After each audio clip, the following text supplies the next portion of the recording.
Taste the Daily. கடந்த 3 நாட்களாக கிளாம்பாக்கம் பேருந்து நிலையத்தில் போதிய பேருந்து வசதிகள் இல்லாததால் மக்கள் கடும் அவதி. நிர்வாக திறனற்ற ஆட்சிக்கு கிளாம்பாக்கமே சாட்சி என அதிமுக பொதுச் செயலாளர் எடப்பாடி கே பழனிசாமி விமர்சனம்.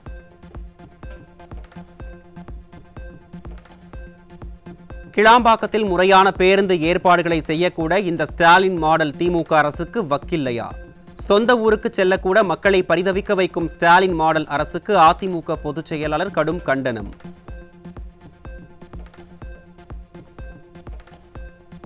ஸ்டாலினின் மாடல் அரசு ஆட்சிக்கு வந்து 4 ஆண்டுகளில் சென்னை கோயம்பேடு பேருந்து நிலையத்தை ஒட்டுமொத்தமாக மது குடிக்கும் பாராக மாற்றிய அவலம்.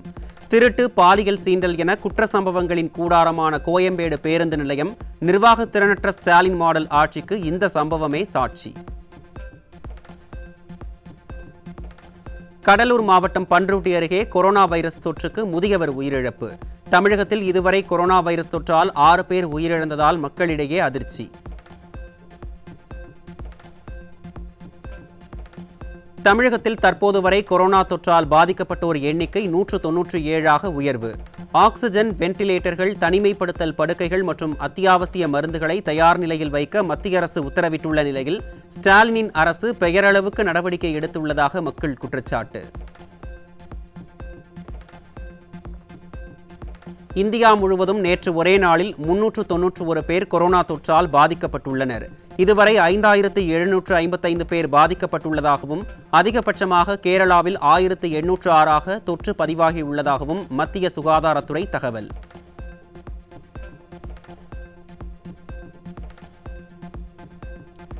கிருஷ்ணகிரி மாவட்டம் தேன்கனிக்கோட்டை அருகே 10ஆம் வகுப்பு மாணவிக்கு குழந்தை பிறந்த விவகாரத்தில் 43 வயது நபர் போக்சோவில் சிக்கினார். பாழாய் போன ஆட்சிக்கு தொடர்கதையாகும் பாலியல் குற்றங்களே சாட்சியாக உள்ள நிலையில் ஸ்டாலின் அரசோ கும்பகர்ண தூக்கத்தில் இருப்பதாக மக்கள் கடும் விமர்சனம்.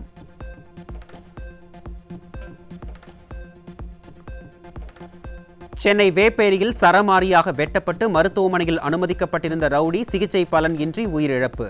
ஸ்டாலின் மாடல் ஆட்சியில் நாள்தோறும் அதிகரித்து வரும் கொலை சம்பவங்களால் கேள்விக்குறியாகும் சட்டம் ஒழுங்கு.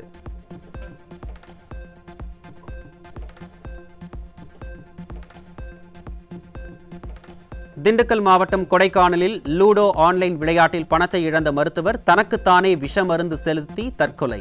ஸ்டாலினின் மாடல் அரசு உயிரை கொள்ளும் ஆன்லைன் விளையாட்டுகளை தடை செய்யாமல் வேடிக்கை பார்த்துக் கொண்டிருப்பதாக மக்கள் குற்றச்சாட்டு. இலங்கைக்கு கடத்துவதற்காக ராமேஸ்வரம் கடற்கரையில் காரில் பதுக்கி வைக்கப்பட்டிருந்த 10 லட்சம் ரூபாய் மதிப்பிலான 50 கிலோ கஞ்சா சிக்கியது. போதை மாடல் ஸ்டாலின் ஆட்சியில் தமிழ்நாடு போதைப் பொருட்களின் ஹப்பாக மாறிவிட்டதாக மக்கள் குற்றச்சாட்டு. தேனி மாவட்டம் கம்பத்தில் இருந்து பேருந்து வழியாக கேரளாவுக்கு கடத்திச் செல்லப்பட்ட 2 கிலோ கஞ்சா பறிமுதல். அண்டை மாநிலங்கள் போதைப் பொருளை ஒழிக்க முனைப்புடன் செயல்படும் நிலையில் தமிழ்நாட்டில் ஸ்டாலின் அரசின் ஆதரவுடன் போதைப் பொருட்கள் புழங்குவதாக மக்கள் விமர்சனம். சென்னை பட்டரவாக்கம் ரயில் நிலையத்தில் 30 கிலோ கஞ்சா சிக்கியது. ஸ்டாலினின் மாடல் ஆட்சியில் தமிழகம் போதை மாநிலமாக மாறி வருவதாக மக்கள் குற்றச்சாட்டு. ராணிப்பேட்டை மாவட்டம் அரக்கோணத்திற்கு ரயிலில் கடத்தி வரப்பட்ட 25,000 ரூபாய் மதிப்புள்ள போதை மாத்திரைகள் சிக்கின. போதைப் பொருட்களின் மொத்த விற்பனை சந்தையாக தமிழ்நாட்டை ஸ்டாலின் மாற்றிவிட்டதாக பொதுமக்கள் சாடல். கடலூர் மாவட்டம் புவனகிரியில் தடை செய்யப்பட்ட லாட்டரி சீட்டு விற்பனையில் ஈடுபட்ட 2 பேர் பிடிபட்டனர். ஸ்டாலின் ஆட்சியில் அனைத்து விதமான சட்டவிரோத செயல்களும் நடைபெறும் அவலம்.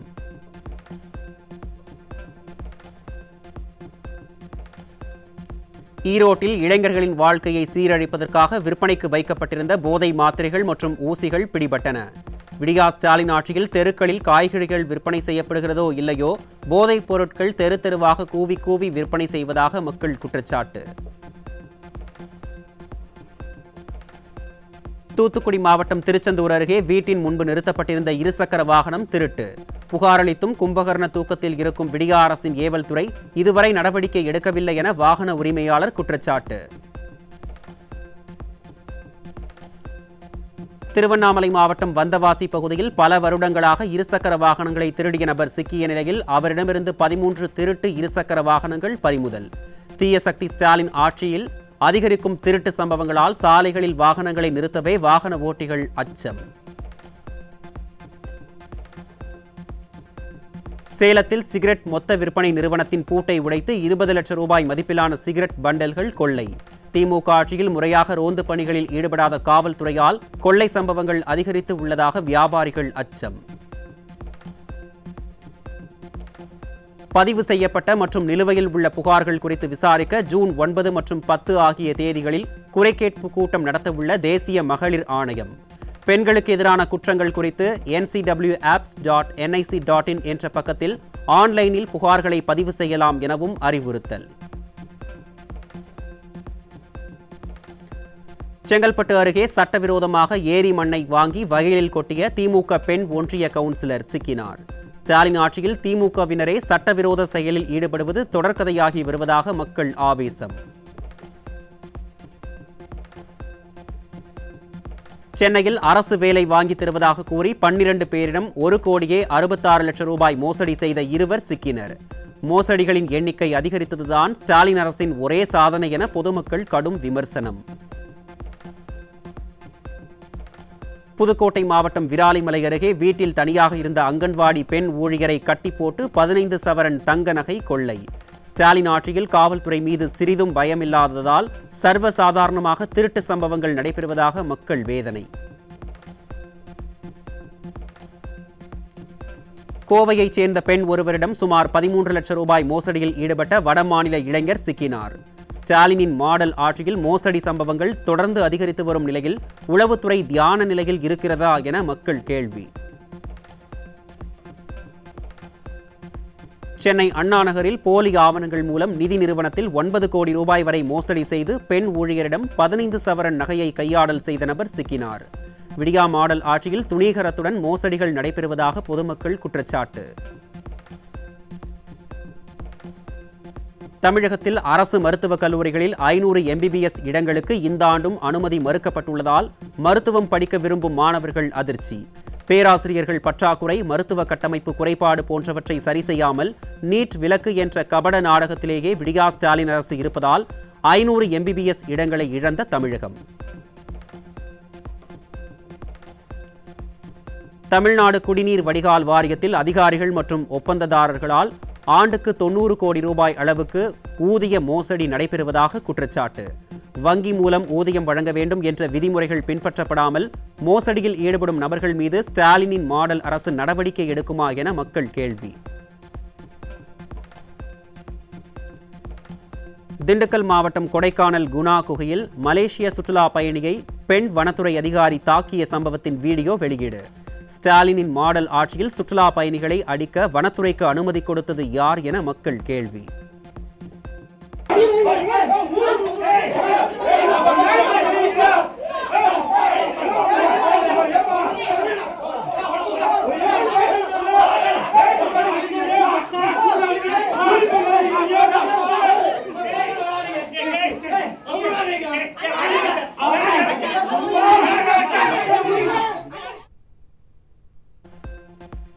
கிருஷ்ணகிரி மாவட்டம் ஓசூர் அருகே 3 வயது சிறுவனை தெருநாய் கடித்த சம்பவத்தால் பரபரப்பு. விடியா ஸ்டாலின் ஆட்சியில் மாநகராட்சி அதிகாரிகள் தெருநாய்களை கட்டுப்படுத்தாததால் சிறுவர்கள் தெருவில் விளையாடக்கூட முடியாத அவல நிலை ஏற்பட்டுள்ளதாக பொதுமக்கள் வேதனை. தமிழ்நாடு தகவல் ஆணையத்தின் இணையதளம் 1 வருடமாக புதுப்பிக்கப்படாததால் 2023 முதல் தகவல் உரிமை சட்டத்தின் கீழ் பெறப்பட்ட தகவல்களை பொதுமக்கள் பெறுவதில் சிக்கல். ஆணையத்தில் தலைவர் மற்றும் உறுப்பினர்களை முறையாக நியமிக்காமல் பொதுமக்களின் தகவல் அறியும் உரிமையை கூட ஸ்டாலின் அரசு பறித்துவிட்டதாக மக்கள் கண்டனம். தலைமைச் செயலாளரே நீதிமன்ற உத்தரவுகளை சாதாரணமாக எடுத்துக்கொள்ளும் போது அவருக்கு கீழுள்ள அதிகாரிகள் உத்தரவுகளை எப்படி அமல்படுத்துவர் என நீதிமன்றம் கேள்வி. நீதிமன்றத்தை அணுகும் சாமானியர்கள் மற்றும் ஏழை மக்கள் மீது அரசு அதிகாரிகளுக்கு எந்த அக்கறையும் இல்லை என்பதையே இது காட்டுவதாக ஸ்டாலின் அரசுக்கு நீதிமன்றம் மீண்டும் குட்டு.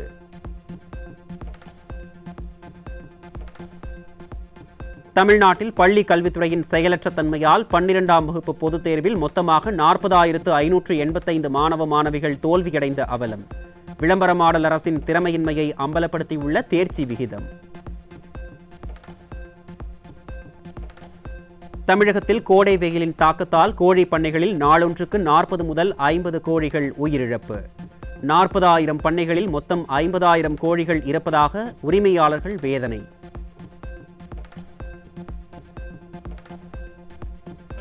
கருணை அடிப்படையில் பணி நியமனம் வழங்குவது தொடர்பாக நீதிமன்றம் பிறப்பித்த உத்தரவுகளை அமல்படுத்த தவறிய தலைமைச் செயலாளர்கள் 2023 செப்டம்பர் 19ஆம் தேதி முதல் தற்போது வரை தலைமைச் செயலாளராக பணிபுரிந்த அனைத்து அதிகாரிகள் மீதும் நீதிமன்ற அவமதிப்பு வழக்கு பதிவு செய்ய சென்னை உயர்நீதிமன்றம் உத்தரவு.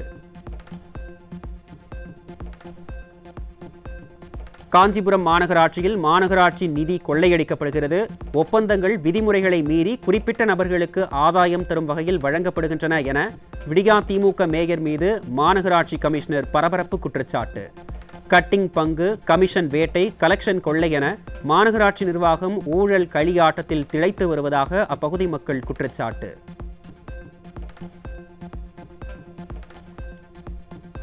சென்னை ஒட்டியம்பாக்கத்தில் சுமார் 3 மணி நேரத்திற்கு மேலாக மின்சாரம் இல்லாததால் மக்கள் கடும் அவதி. தலைநகரத்தில் கூட முறையான மின்சாரம் வழங்க திறனற்ற ஸ்டாலினுக்கும் அவரது அமைச்சர்களுக்கும் சிறப்பான ஆட்சி நடத்தி வருவதாக வசனம் பேச வெட்கமாக இல்லையா என மக்கள் கேள்வி. கிருஷ்ணகிரி மாவட்டம் ஹோசூரில் இருந்து சென்ற அரசு பேருந்தில் மின் விளக்குகள் எரியாததால் செல்போன் வெளிச்சத்தில் நடத்துனர் டிக்கெட் கொடுத்த அவலம். திறனற்ற ஸ்டாலின் ஆட்சியில் போக்குவரத்து துறை பரிதாபங்கள் ஓய்ந்த பாடில்லை என மக்கள் விமர்சனம். அரசு பள்ளிகளில் 100% தேர்ச்சி விகிதத்தை கணக்கில் காட்டுவதற்காக 10ஆம் வகுப்பு பொதுத் தேர்வில் அதிக மதிப்பெண்கள் பெற்ற மாணவர்களை மட்டுமே 11ஆம் வகுப்பிற்கு தேர்வு செய்யும் பள்ளிக் கல்வித்துறையின் செயலால் மாணவர்கள் அதிருப்தி. அனைவருக்கும் கல்வி என கோஷமிட்டு விளம்பரம் தேடும் அரசின் இந்த செயலால் மாணவர்களின் எதிர்காலம் பாதிக்கப்படும் என கல்வியாளர்கள் ஆதங்கம். ஈரோடு மாவட்டம் பெருந்துறை அருகே அரசு பேருந்து நிலை தடுமாறி பள்ளத்தில் கவிழ்ந்ததில் 20 பயணிகள் படுகாயம். பராமரிப்பற்ற பழைய பேருந்துகளை இயக்கி தங்களின் உயிருடன் திறனற்ற திமுக அரசு விளையாடுவதாக பொதுமக்கள் குற்றச்சாட்டு.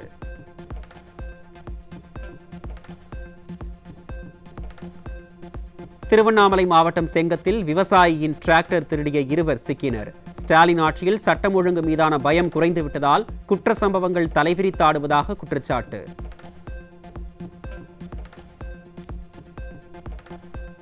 தேனி மாவட்டம் போடிநாயக்கனூர் பகுதியில் மாம்பழங்களுக்கு தகுந்த விலை கிடைக்காததால் இழப்பீடு வழங்க கோரி விவசாயிகள் கண்டன ஆர்ப்பாட்டம். திமுக ஆட்சியில் விளைபொருட்களுக்கு உரிய விலை கிடைக்காமல் கடும் நஷ்டத்தை சந்தித்துள்ளதாக விவசாயிகள் வேதனை. தீராத பேராசை கொண்ட குவாரி உரிமையாளர்கள் பூமி தாயின் மார்பை அறுத்து ரத்தத்தை குடிக்கின்றார்கள் என உயர்நீதிமன்றம் வேதனை. குற்றத்திற்கு உடந்தையாக இருந்த அதிகாரிகள் மீது குற்றவியல் சட்டப்பிரிவின் கீழ் நடவடிக்கை எடுக்க வேண்டும் என உயர்நீதிமன்றம் உத்தரவு. தூத்துக்குடி மாவட்டம் ஸ்ரீவைகுண்டம் அரசு மருத்துவமனை 108 ஆம்புலன்ஸ் பணியாளர்கள் தங்கும் ஓய்வறையின் மேற்கூரை திடீரென பெயர்ந்து விழுந்ததால் பரபரப்பு. ஸ்டாலினின் மாடல் அரசு பாழடைந்த கட்டிடங்களை முறையாக ஆய்வு செய்து பராமரிக்காமல் பணியாளர்களின் உயிரோடு விளையாடுவதாக மக்கள் குற்றச்சாட்டு. வங்கி ஊழியரை தாக்கிய நெல்லை மாநகராட்சி திமுக கவுன்சிலர் உள்ளிட்ட 9 பேர் மீது கண் துடைப்புக்காக வழக்கு போடப்பட்டுள்ளதாக குற்றச்சாட்டு. ஸ்டாலின் கட்டுப்பாட்டில் உள்ள ஏவல் துறை ஆளும் கட்சி நிர்வாகிகளுக்கு ஆதரவாக செயல்படுவதையே வழக்கமாக கொண்டுள்ளதாக மக்கள் ஆதங்கம். விழுப்புரம் மாவட்டம் திண்டிவனத்தில் அரசு பேருந்து பழுதாகி பாதி வழியில் நின்றதால் பயணிகள் கடும் அவதி. ஸ்டாலின் ஆட்சியில் அரசு பேருந்துகளை முறையாக பராமரிக்காத போக்குவரத்து கழக அதிகாரிகளின் அலட்சியமே காரணம் என மக்கள் குற்றச்சாட்டு. தூத்துக்குடி மாவட்டம் கயத்தாறு அருகே உப மின் நிலைய ஆயில் கிடங்கில் பயங்கர தீ விபத்து. முறையாக பராமரிப்பு பணிகள் மேற்கொள்ளாத ஸ்டாலின் மாடல் ஆட்சியின் அலட்சியமே காரணம் என மக்கள் குற்றச்சாட்டு. நெல்லை மாவட்டம் திருக்குறுங்குடி பேரூராட்சிக்குட்பட்ட பகுதிகளில் கழிவுநீர் கலந்த குடிநீரால் 10க்கும் மேற்பட்டோருக்கு வாந்தி, வயிற்றுப்போக்கு. அலட்சிய போக்குடன் செயல்படும் பேரூராட்சி நிர்வாகம் குடிநீரை ஆய்வுக்கு உட்படுத்தி தரமான குடிநீரை வழங்க வேண்டும் என மக்கள் வலியுறுத்தல். சென்னை அடுத்த ஆவடியில் வீட்டின் அருகே இருசக்கர வாகனத்தில் இளைஞர்கள் பெட்ரோல் திருடும் சிசிடிவி காட்சிகள் வெளியீடு. ஸ்டாலின் மாடல் ஆட்சியில் காவல்துறை முறையாக ரோந்து மேற்கொள்ளாததால் திருட்டு சம்பவம் தொடர்ந்து அதிகரித்து வருவதாக மக்கள் குற்றச்சாட்டு.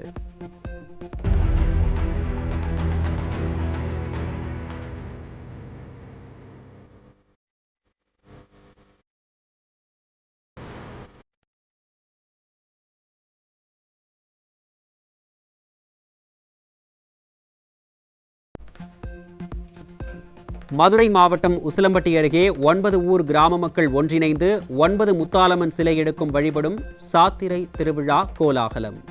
15 ஆண்டுகளுக்கு ஒருமுறை நடத்தப்படும் விழாவில் சுற்றுப்புற கிராம மக்கள் ஏராளமானோர் பங்கேற்று சாமி தரிசனம்.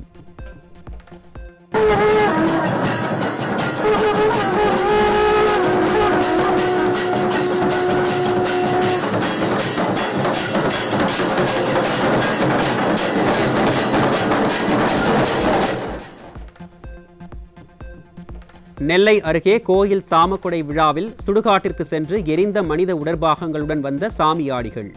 எரிந்த நிலையில் கொண்டுவரப்பட்ட தலை மற்றும் கை கால்களை கண்டு பொதுமக்கள் கடும் அதிர்ச்சி.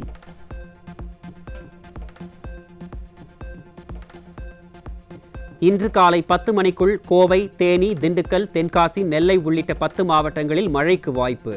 திருவள்ளூர், தஞ்சாவூர், திருவாரூர், நாகை, மயிலாடுதுறை மாவட்டங்களிலும் மழைக்கு வாய்ப்பிருப்பதாக வானிலை ஆய்வு மையம் அறிவிப்பு. தமிழ்நாட்டில் ஜூன் 10, 11, 12, 13 ஆகிய தேதிகளில் கனமழைக்கு வாய்ப்பு. ஜூன் 10ஆம் தேதி விழுப்புரம், கள்ளக்குறிச்சி, கடலூர் மாவட்டங்கள் மற்றும் புதுச்சேரியில் கனமழைக்கு வாய்ப்பு என சென்னை வானிலை ஆய்வு மையம் அறிவிப்பு. திருவனந்தபுரம் ஸ்ரீ பத்மநாப சுவாமி கோயிலில் 275 ஆண்டுகளுக்கு பிறகு நடைபெற்ற மகா கும்பாபிஷேகம். பெருந்திரளான பக்தர்கள் பங்கேற்று சாமி தரிசனம்.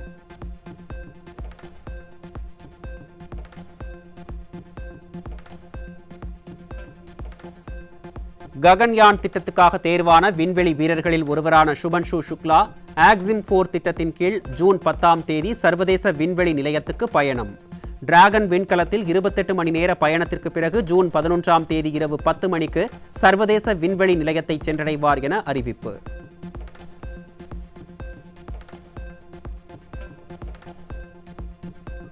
உலகளவில் கடலின் முக்கியத்துவத்தை வலியுறுத்தும் உலக பெருங்கடல் தினம் இன்று கொண்டாட்டம். கடல்களில் சுற்றுச்சூழல் பாதிப்புகள் காரணமாக கடல்வாழ் உயிரினங்கள் அழிந்து வருவதை தடுக்கும் வகையில் கடலின் பாதுகாப்பை உறுதி செய்வதும் மக்களுக்கு விழிப்புணர்வை ஏற்படுத்துவதுமே இந்த தினத்தின் நோக்கமாகும். சீனாவில் நடைபெற்று வரும் தைவான் ஓபன் தடகள போட்டியில் ஒரே நாளில் 6 தங்கம் வென்று இந்திய வீரர்கள் அசத்தல். பதக்கப்பட்டியலில் முதலிடம் பிடிக்கும் முனைப்பில் இந்திய வீரர்கள் மும்முரம். பிரெஞ்சு ஓபன் டென்னிஸ் தொடரின் ஆண்கள் இரட்டையர் பிரிவில் அர்ஜென்டினாவின் ஹொரேஷியா மற்றும் ஸ்பெயினின் மார்ஷல் இணை சாம்பியன் பட்டம் வென்றது. பிரிட்டன் இணையை எளிதில் வீழ்த்தி கோப்பையை வென்று அபாரம்.